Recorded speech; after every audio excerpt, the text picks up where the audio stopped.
The 20th century has shown how truly difficult it is to create interfaith, intercommunal, intertribal dialogue on ethical questions. We've had globalization 1.0, which is at the heyday of Carnegie's time. That first wave of globalization that came was broken apart by the First World War.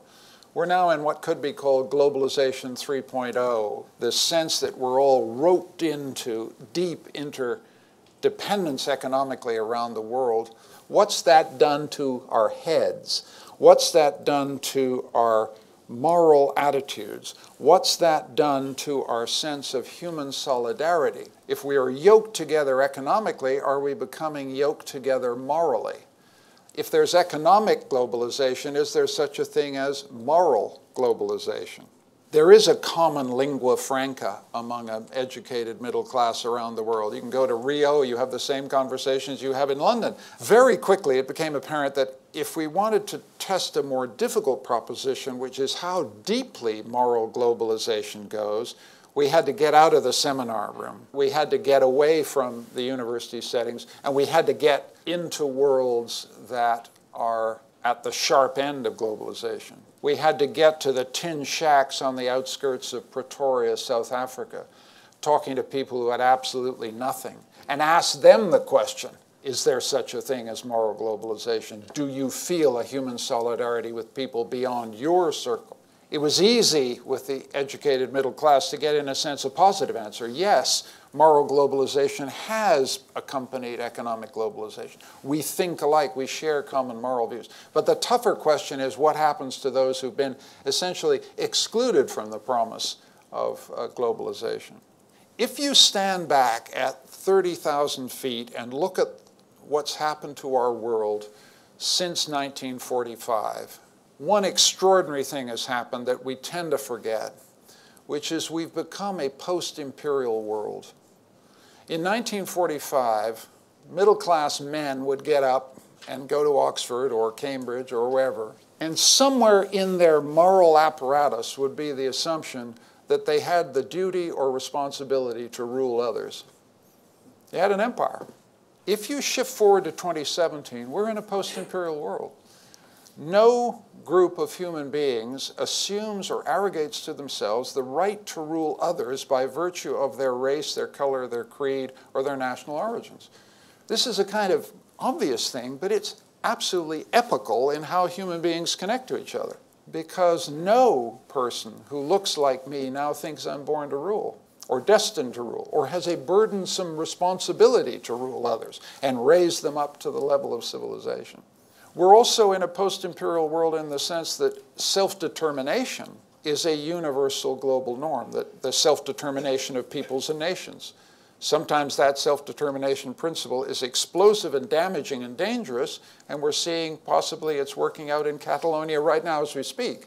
But the proposition that all human groups are equal and all groups or nations have the right to determine their own destiny is a moral principle, an idea of the equality. So you have a post-imperial world, you have a world run by, according to the principle of self-determination, which is the principle of the equality of all peoples. You have the democratic revolution at the third level. That is, around the world, democracy is not doing terribly well. But if you look at it, democratic regimes are the majority.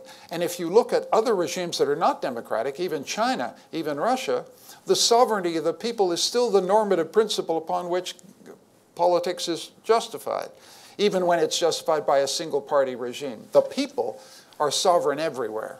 And then if you look, finally, the fourth level of this is what we would call the human rights revolution since 1945.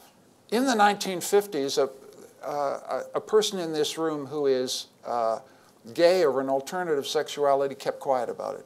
Organized segregation in the United States dates to 1960. So if you then move forward to 2017 and you put together the post-imperial revolution, the self-determination revolution, the democratic revolution, and what could be called the human rights revolution, what you net out is something that's absolutely epical for the world. Everybody I met on the road in the poorest communities started from an unstated assumption of equal moral worth. You know, they didn't express it in the language of the seminar room. They just said, I'm not garbage. My voice matters. Nobody sat down and said, isn't this astonishing that a professor from Harvard is sitting in my tin shack asking me what I think about the world?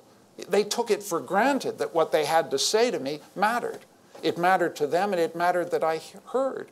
I don't know what my conversation would have been like in 1945 sitting in that tin shack, but I'm pretty sure it wouldn't have been conducted on those premises.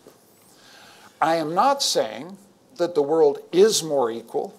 I'm not saying the world is more fair. I'm talking about a revolution in moral expectations that makes people expect that they should be treated with fairness, that they should be treated equally, that their voice matters and counts. And in fact, the discord or the disjunction between the moral expectation of equal moral work and the hard reality of enduring inequality is ever more difficult to sustain and support. But let's not forget the baseline assumption, I'm a somebody, I matter, I'm not garbage, you can't push me around. That seems to me epical. And in all the welter of bad news that we have about the world, let's just remember how much has changed, and for the better, since 1945.